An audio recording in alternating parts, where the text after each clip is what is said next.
I gone through like 3-4 bulan yang sangat sukar because of family semua pergi. Betul, I tak tahu pergi mana at that time. Because lari after this things happen, semua just lepas tangan. Apa yang akan anda buat kalau anda berdepan dengan hutang? Melarikan diri or deal with it?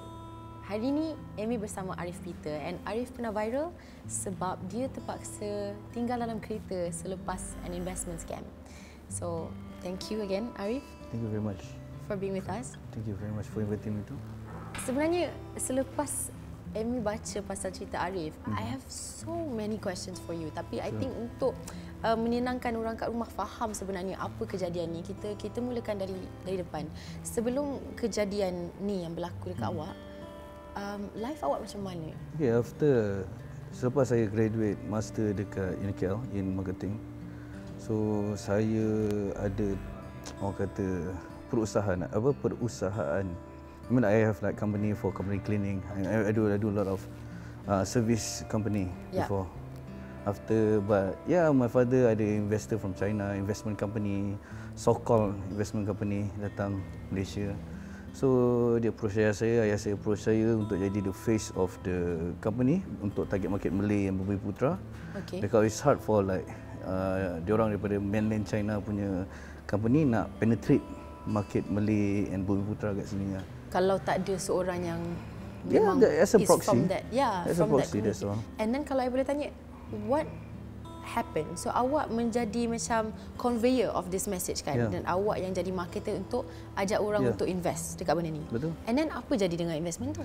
Then after the crypto crash global secara orang kata seluruh dunia ni terkesan akibat crypto crash at that time. And terrible crypto crash tu. Because of this is crypto things. Memang I have to betulkan apa daripada dalam media-media kata forex and ada some benda-benda yang bukan sebab I rasa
the owner of the company So dia kata pemulangan akan dikembalikan. So kita cakap benda tu.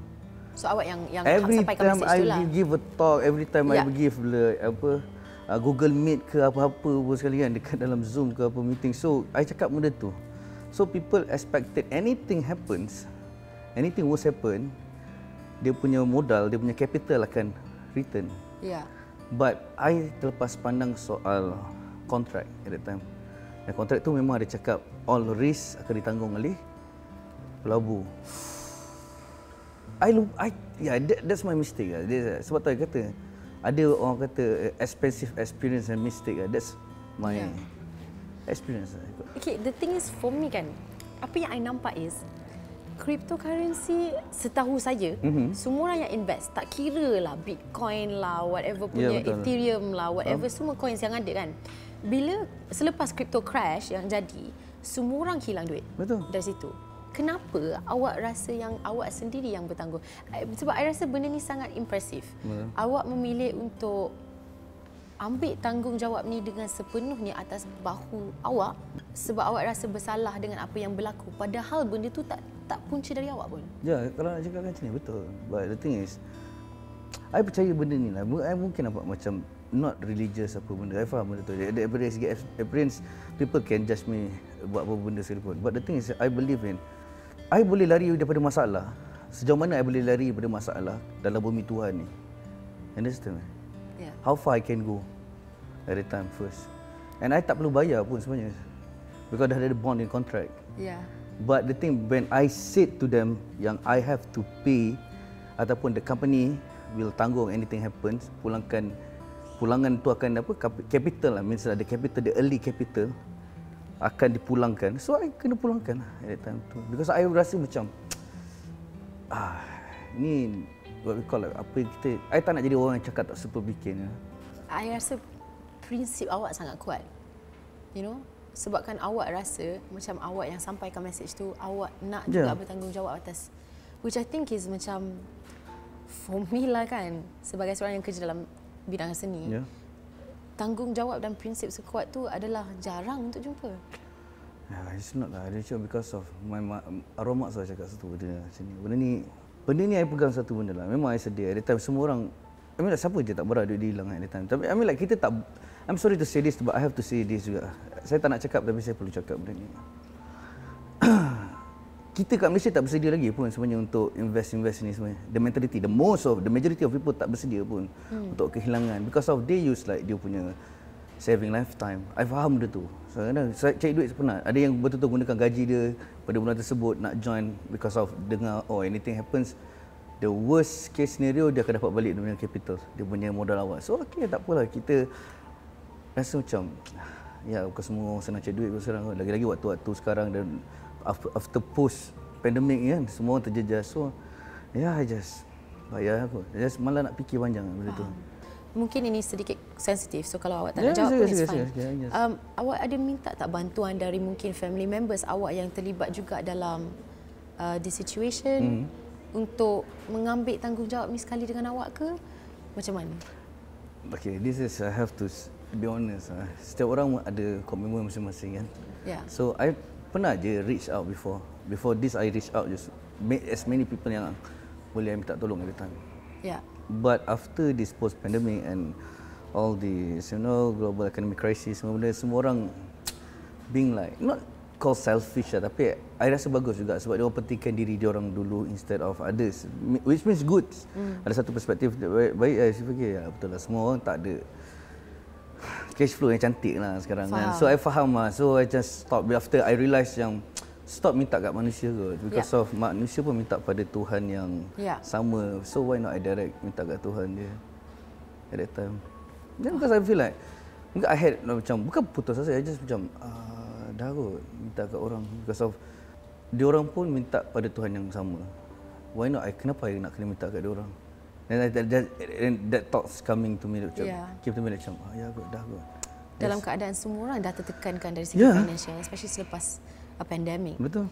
So awak selepas tu apa yang awak buat is, sebelum tu awak memang seorang usahawan yang agak berjaya, and then awak memilih untuk duduk dalam kereta awak, which is like kalau kita tengok dari macam segi lifestyle choice kan, itu adalah satu perubahan yang besar untuk siapa-siapa lalui, saya rasa. So apa macam thought process time tu? Awak just nak settlekan hutang ni secepat mungkin, so awak nak ambil like the least expenses option per month so that awak boleh bayar balik ke apa-apa? Itu macam ni, because of I'll be honest, I gone through like 3-4 bulan yang sangat sukar because of family semua pergi. Betul, I tak tahu pergi mana at that time. Because lari after this things happen, semua just lepas tangan. Semua staff pun lepas tangan semua benda. Salah I tak supervise lah masa kita jadi leader. Jadi leader ni susah because all the things kita face of the company, kita yang lead. So I put orang kata mistake yang berlaku ni atas diri I. Tu je. That's why jadi tu. And for me, benda prinsip ini benda-benda yang orang kata initial kan, masa first tu, the first phase tu. It's kind of sad bila fikir balik because of I fikir balik masa tu bila I dah hampir suicide banyak kali macam, tapi I rasa macam no, I tak boleh. And just when bila Tuhan tu bagi kita peluang untuk hidup, bangun pagi cukup bangun pagi tu, it's like Tuhan nak kita improve kan.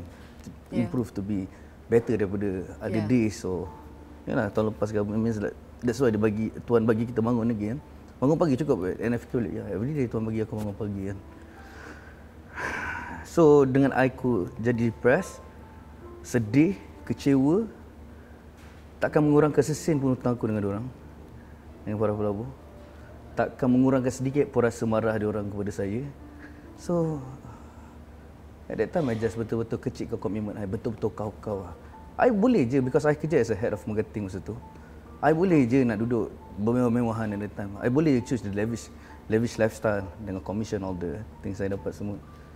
But I choose to bayar benda tu dulu. I malas nak ada masalah kat dunia, dan I pun tak tahu umur I macam mana, ada masalah kat atas juga. I mean, tak nak masalah yang panjang. I mean, nak settle down these things. Rather than I nak duduk dan I lari. I mean like, I tak suka untuk senang atas kesusahan orang lain. Menjadi senang. Dan I just, benda tu memang tak betul pun. Tapi satu lagi yang saya nampak pasal awak pada ketika ini, awak sangat bekerja keras tanpa rehat. You know, like I baca artikel pasal awak buat macam 3-4 kerja pada satu masa. Wow. I tahu, because I realise itu benda. Lagi besar hutang yang nak bayar, lagi besar usaha I kena buat. Tapi mungkin pada masa yang sama Tuhan bagi awak challenge sebab dia rasa awak boleh hadap. Mampu. Kalau bagi kat orang lain mungkin tak. Mungkin masalah orang yang macam mungkin nampak dia tak ada masalah, tapi kalau kita hadap masalah dia mungkin kita tak nak lalu. Masalah kita mungkin kita tak lalu. Awak ada dapat banyak offer untuk orang membantu awak untuk membayar balik hutang ni. Tapi setakat ni apa yang saya nampak lah is awak tak pernah terima satu pun kalau orang nak macam tolong awak dari segi you know, donation ke apa, awak tak pernah terima. Di sini bagi saya ada ramai susah biasanya. I do real estate also. Semasa tengah struggle duduk kereta. I do, ironic kan benda tu. Saya buat real estate tapi duduk kat dalam kereta kan. Sangat ironic. I simpan all the commission to buy house right now. Because I rasa I boleh hustle benda tu. It's all about, I tak nak make excuse because of ramai orang lagi susah daripada saya. I mean, like, kita jangan selalu pandang ke atas. Memang kalau kita pandang ke atas kita rasa tak cukup. Kalau kita pandang kat bawah, ramai orang nak change hidup dengan kita pun sebenarnya. Just be grateful. That's why I macam tolak tu. I just give to other people. I tak nak terima benda tu. Because of ramai lagi susah daripada aku. Aku boleh cari insya-Allah. Allah bagi. I ada keyakinan 100% dengan Tuhan. Not manusia. I think ramai orang dapat tahu pasal cerita awak sebab awak buat video yang selepas itu jadi viral. And it's been like a few videos yang awak keluarkan. So, apa yang membuatkan awak tertarik untuk share journey awak dekat social media? Benda tu pun bukanlah terlalu lama pun sebenarnya. Macam saya tak rekod yang seawal ni lagi. Means like, because I have like ada tanggungjawab dulu.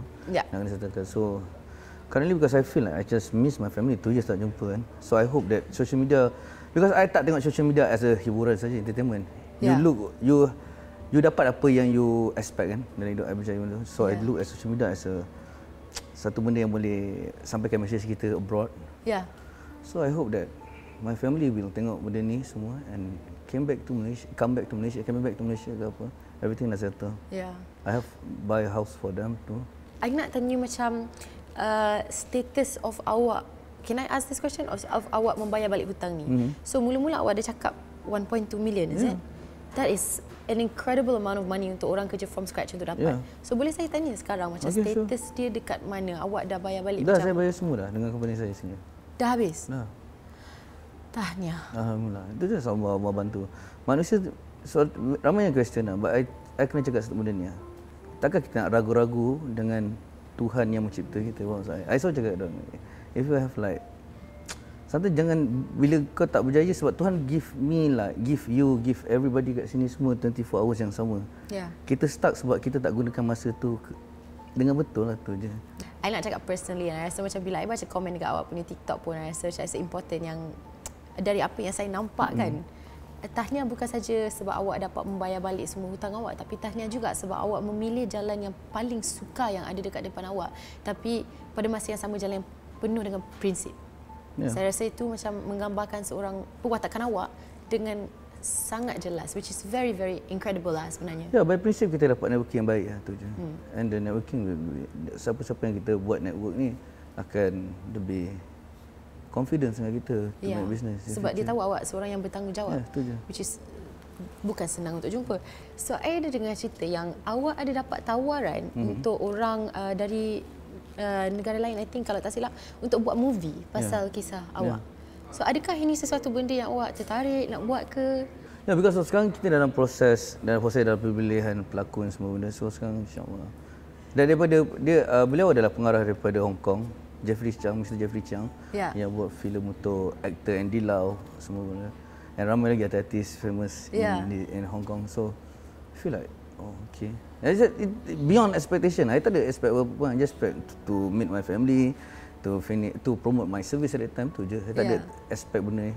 So I buat buku juga with the several how marketing saved me from I do buat buku business dan buku pasal I mean like my biography hidup macam ni sepanjang 2 years ni. Ya ke? Dah keluar? No, sekarang dalam manuskrip. Okay. I tak sabar nak baca. I akan beli tau. Sure. So I boleh buat buku how marketing saved my life from poverty and debt. Wow. Just sharing to semua Malaysia. Orang Malaysia, So sekarang awak masih duduk dalam kereta ke? What's your living situation? Saya sekarang alhamdulillah ada rumah. Because I simpan semua duit real estate I. All the commission I buat untuk mortgage. All my commission buat untuk because I right now ada Syariah Trust punya company. Okay.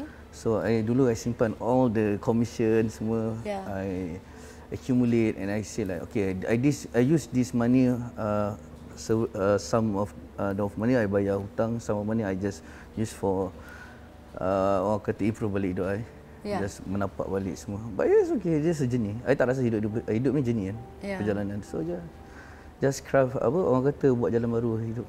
Just very simple. Hidup simple, jangan complicated lah. I guess my question for you next is like apa your next plan dalam business awak, dalam life awak selepas ni? What are you going to do next? Next, I do my OST for film right now. Awesome. Just buat road tour satu Malaysia. Ada bekerjasama dengan agensi kerajaan and NGO juga. Pergi seluruh Malaysia untuk samakan orang, beri satu awareness untuk about scam things and bantu B40 I ada buat kelas juga, bantu B40 untuk buat business. Lagi macam mana how you want to use you fully utilize the technology yang ada sekarang. Banyak untuk I banyak jadi pergi bagi talk kat universiti. I mean like it's a benda beyond my expectation. I just at least yang I awal-awal dulu I just fikir nak promote service, macam I cakap buat promote service and I just want to find my family, itu je. I tak sangka lebih daripada ni I dapat. So every day I just work like 7 days a week. Tapi I rasa macam Tuhan akan bagi rezeki dekat orang yang sepatutnya. So dia sejenis mungkin recognition of berapa banyak yang awak terpaksa korbankan dalam this situation kan. The most important I believe in one thing. Kita tak beribadah pun Tuhan bagi rezeki. Dan kalau kita beribadah dan bekerja keras, Tuhan akan bagi rezeki. Maknanya bila kita bekerja keras, constantly bekerja keras, hard work, mesti kita yakinlah dengan Tuhan punya perancangan. Kita macam ni, once kenapa orang selalu macam aku susah. It's all about mentality. Bagi I sini, there's no poor people. There's a poor mindset tu je. Sebelum kita habiskan, the last thing yang I akan minta dari awak is, do you have any ucapan untuk orang dekat luar sana yang support awak, yang bagi kata-kata semangat or have been rooting for you? Terima kasih kepada seluruh rakyat Malaysia sebab mendoakan saya. Saya minta maaf kalau saya tak nak terima duit ke, bantuan makanan ke. Sebab, saya cuma minta doa saja masa tu. Sebab saya rasa duit pun lama-lama akan habis, makan apa akan habis. Tapi doa saja yang kekal kat langit, and I believe benda tu. So keep faith dengan God.